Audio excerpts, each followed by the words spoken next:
Monsieur qui s'appelle Dieu, qui est au ciel, qui nourrissait Israël. Vous savez que les tout par jour, pendant combien d'années? Il ne peut pas faire ça pour moi.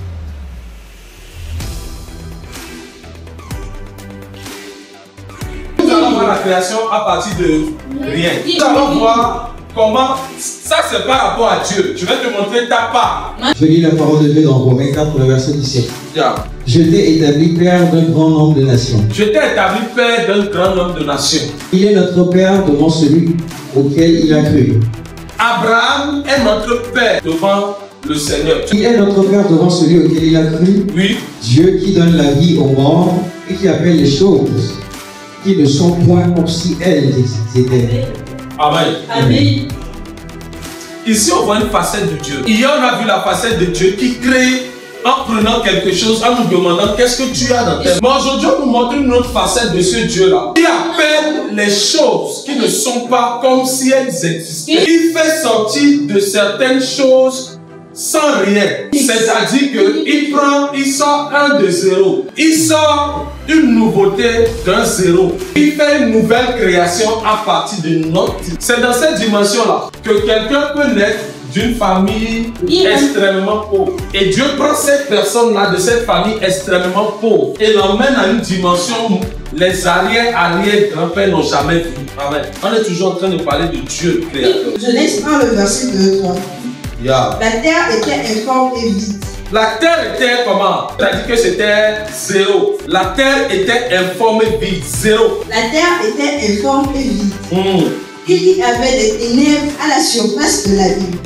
Il y avait des ténèbres à la surface de la vie. Comme la vie de quelqu'un qui passe dans une confusion sur confusion. La représentation des ténèbres, c'est la confusion. Quand on parle de ténèbres, on parle de confusion. Tu ne peux pas être dans les ténèbres et savoir où tu vas. Voilà une vie qui est frustrée, confuse. Les ténèbres sur la vie.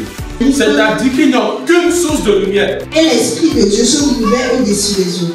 Et l'Esprit de Dieu se mouvait au-dessus des eaux. Oui. Dieu dit que la lumière soit. Et la lumière fut. C'est-à-dire, Dieu superpose maintenant une nouvelle dimension sur l'ancienne dimension. Il crée la lumière sans source de lumière. Il apporte une lumière sans source de lumière. N'oubliez pas que la lune a pour source de lumière le soleil. Donc maintenant le soleil a pour source de lumière quoi? Où est-ce que Dieu a trouvé la lumière? Normalement la lumière se projette. Où est-ce que Dieu a trouvé la lumière pour projeter sur les ténèbres? Dans cette dimension, Dieu crée sans avoir besoin de prendre quoi que ce soit. Il crée ce qu'il veut avec un zéro, un néant. Ça ne vient de nulle part. Regarde le verset 14. Genèse 1, le verset 14. Là. Dieu dit qu'il y ait des luminaires dans l'étendue du ciel. Qu'il y ait des luminaires. Il n'a pas dit je vais former des luminaires.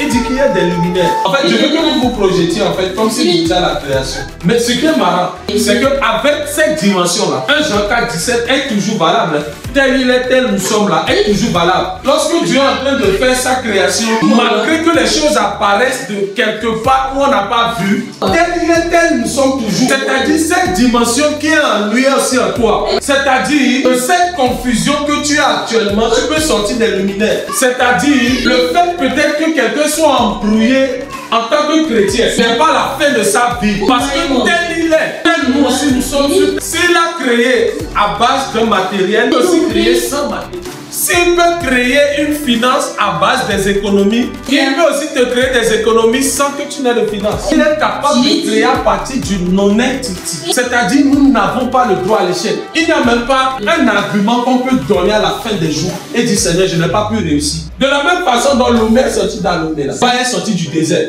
Dubaï, où tout le monde court, c'est un désert. Parce qu'il y a des gens qui ont compris qu'ils peuvent créer du zéro. Ils peuvent créer de quelque chose qui n'a pas de source. Le problème avec le chrétien, c'est qu'on ne sait pas ce qui est rentré en nous. C'est pour ça qu'on se plaint que personne ne m'aide. J'ai besoin. Tu n'as pas besoin d'aide. Tu n'as pas besoin de connaître quelqu'un. C'est Dieu même qui va connecter les personnes. Tiens, arrêtons d'aller de bureau en bureau pour aller taper. J'ai besoin de financement. Agile 2.9 n'existe pas. Il dit à moi appartient l'or et l'argent. Sauf si c'est pas ton père. Il dit vous murmurez sur moi, vous ne savez pas qui vous a fait sortir d'Égypte. Si vous saviez, vous n'aurez pas dû murmurer. Maintenant, je vais vous montrer quelque chose. Je vais faire tomber du ciel du pain. Quelle boulangerie, je ne sais pas. Est-ce que croûte dorée était au ciel, je ne sais pas. L'Éternel dit à Moïse, voici je ferai pleuvoir pour vous du pain du haut des cieux. Pleuvoir, la querelle.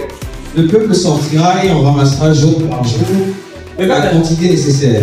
Le peuple sortira et ramassera jour par jour la quantité nécessaire. Jour par jour. Frère, je sais pas, mais moi je ne peux pas sortir une journée sans avoir attrapé pour moi. La manne ne tombait pas semaine par semaine. Elle tombait jour par jour. Moi quand je sors de la maison, Seigneur, ma manne doit tomber. Ah, si tu vas au marché, même si on dit que l'économie est en train de cracher, moi ma manne, je vais recevoir comment. Malin ton école là. Avant d'aller au marché, écris une somme et dis au Seigneur que ça c'est ma manne. J'en ai ça jour par jour.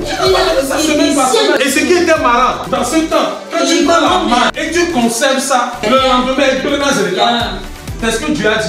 C'est ce qu'il voulait leur montrer. Je ne suis pas petit là. Je peux nourrir plus de 3 millions de personnes jour par jour. Amen. Israël, ils étaient plus de 3 millions. Si on prend les femmes et les enfants, ils allaient dans 6 millions. Mais ils étaient nourris jour par jour pendant 40 ans. Un monsieur qui s'appelle Dieu, qui était au ciel, qui nourrissait Israël. Jour par jour, pendant combien d'années? Il ne peut pas faire ça pour vous.